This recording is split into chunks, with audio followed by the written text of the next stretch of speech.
Blake Lively is allegedly terrified about Taylor Swift's new album. I'm totally buying it. Also, why is Blake's co-star, her mini-me, suddenly running from the authorities?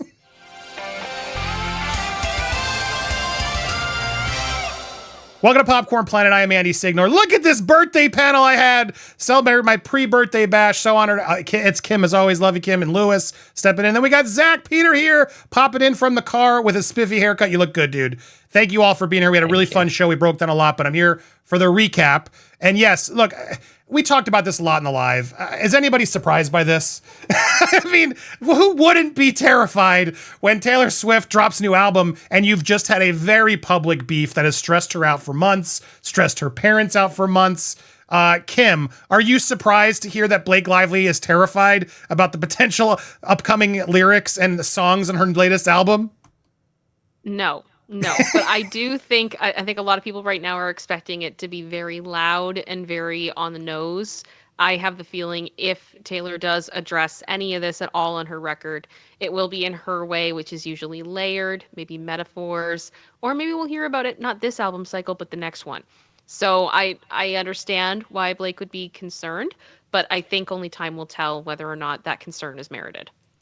Yeah, my guess is the fate of Ophelia, as we were talking about. Here's the painting of her, which is also the album cover. Ophelia was the name of her character in Savages.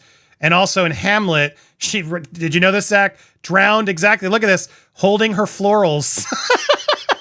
Zach, do you find that fitting? Could that be the song that maybe people aren't paying attention to? I was thinking it was Ophelia. I know everyone's thinking it's Ruin the Friendship. I don't think Ruin the Friendship is about Blake. I think it's going to be the Ophelia song. I hope so. Lewis, thoughts? Do you think Taylor's going to go there? Big, little, small? Look, as the biggest Taylor Swift fan here on the panel, I'm going to say... Liar! What? Listen, if she does make a song dedicated to the situation, I think Blake should subpoena her because she may be conspiring to defame Blake. I think that would be a great strategy that you can't overlook. Well, this is part of the smear campaign. It's part of the smear campaign, brother. Apparently. It may be. I want to get all your I want to get all your thoughts on this too, because Isabella Ferrer, let me say this actually. Let me do a little preamble. I actually do feel bad for Isabella Ferrer. She's in an impossible situation because I believe she was groomed by Blake Lively. I do. Kim was pitching this earlier, and it's true. I believe that if you watch the press junk and everything else, Blake completely put her under her wing, had her dressing like her, lifted her up, and like have Ryan and Taylor showing up, and all this stuff was just basically love bombing her in the beginning. And Blake was never really even in scenes with it. Well, wasn't in any scenes with this woman. But somehow made her like they were besties and co-stars in this movie. And then allegations came later that, seemed to imply about young Lily, which Blake sort of says as kind of hearsay in a way. But what's so frustrating is then text messages are revealed where Justin had text messages with her where Isabella's speaking so lovingly and how safe the space was. And it's very contradictory. Meanwhile, Blake keeps saying, they're going to come forward. More co-stars are coming forward. And Isabella, nobody's come forward. Now, there's two prongs to this where I do feel like maybe there was something she felt was uncomfortable. Maybe. And at this point, I could see why she wouldn't want to come forward, to be perfectly honest with you guys, because people aren't going to believe her, given the texts or things that she maybe felt forced to say. There is a possibility that I can't deny it. And I could see why she'd want to be like, look, it wasn't that bad. I'm tapping out. Whatever. Best of luck, you guys. I don't want anything to do with this. I'm young. I have a career to focus on. But there's also a likely scenario where she was wooed by Blake and now sort of being threatened or forced to, if she talks, she's going to have to do it under oath. And in doing so, may not have to say exactly what Blake kept saying. And I suspect that in my mind, that's the more likely scenario here, where I think she's just terrified either way. And if she has to come forward and testify or give exchanges, etc., it's only going to help Justin's argument. So the reason for that preamble is because Justin is now trying to get her as both a witness and get her texts. And apparently, correct me if I'm wrong, Kim, you can step up. I don't see her, but she's evading the subpoenas. They're delivering it to her attorney's offices, and then no one's there. They've had a lot of difficulty finding her. It sounds like they've been to addresses that they believe that she has been at, and there's no sign of her. So they're having to look at alternate means to try to get a hold of her now. There is an attorney, I believe, that has identified themselves as representing her.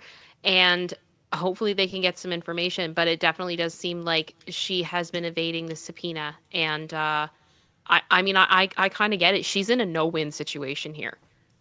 Yeah. And I'm gonna try to like I have empathy for her. I have understanding for her. It must be incredibly difficult, the situation that she's in, and I think that's something we need to remember as we move forward in this, because I think she is going to be a key witness. She is going to be that person. She's important to this case. But I have the feeling this is something she never asked for and never wanted to be a part of. That's my vibe. That's what I get. That's my opinion. Do you think she's staying in one of Ryan and Blake's shell corporations, Zach? Is that where she's hiding out? I mean, maybe she's at Van Zandt headquarters.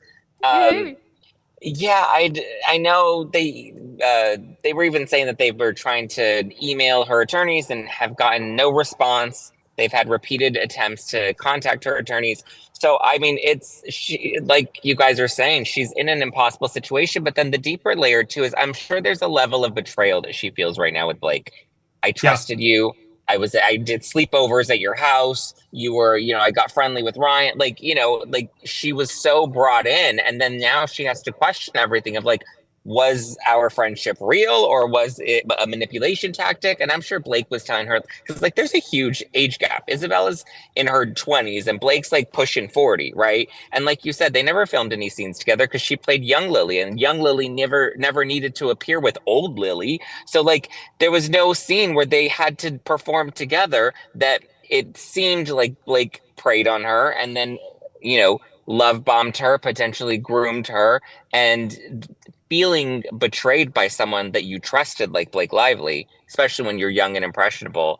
Like I can imagine she's conflicted with those feelings. Yeah, 100%. That's where I'm stuck too. And it's like Lewis, we talked about this earlier, but it's like this actress is suddenly now she's no disrespect to her, but not a big name, right? It's just starting out in the industry. And then Blake Lively is like, hey, don't talk to the director. You come with me because I got Ryan Reynolds and Taylor Swift over here. Oh, want to hang with us? Come on over here. And then, of course, she sees that as, that's going to help my stock more. Sorry, Justin. But yeah, I need to go to the fast lane with Ryan, Taylor, and Blake. And then she sort of does it. But then I feel like we've noticed now she's not doing it anymore. She's definitely like topped out and not supporting Blake as much. Blake's stock not as valuable as it was when that was all going down. But can you feel empathy for her, Lewis? Or do you think that's cowardly that she sort of played both sides? What do you think, Lewis?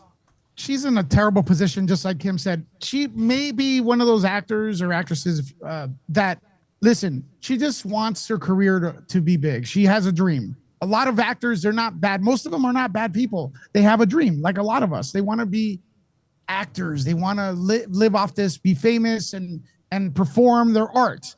She's young, and you know what? She did a fantastic job in the movie. All right, she did. She was great in this movie. This is not. I'm not the target audience for this film, but I can tell you this movie had a lot of great performances, and I enjoyed it for what it was, right? And everything. And I feel bad for her.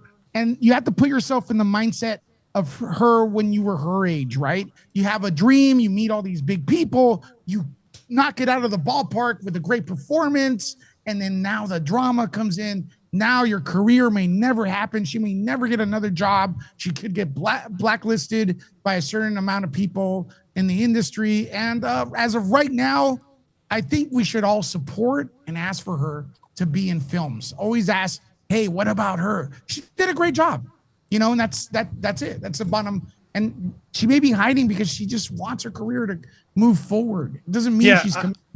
I think that's well said. I support her fully. I wish I would. My God, what I wouldn't give to talk to her.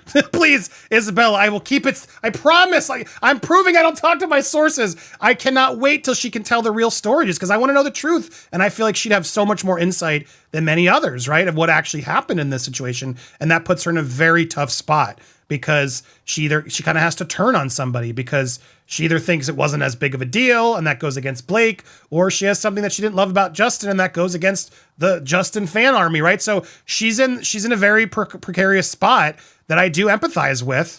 Because if something did go wrong, as I said, like imagine coming forward, who's going to believe her after telling those texts? But sadly, that's how the industry works. Sometimes you bottle up and play. Yeah, it was great. I had a great time when you may not have. But given everything that we're seeing, I do think it's screaming more that she's afraid to turn on Blake, because I think if she really was Team Blake, she would be out there saying it to this day as well.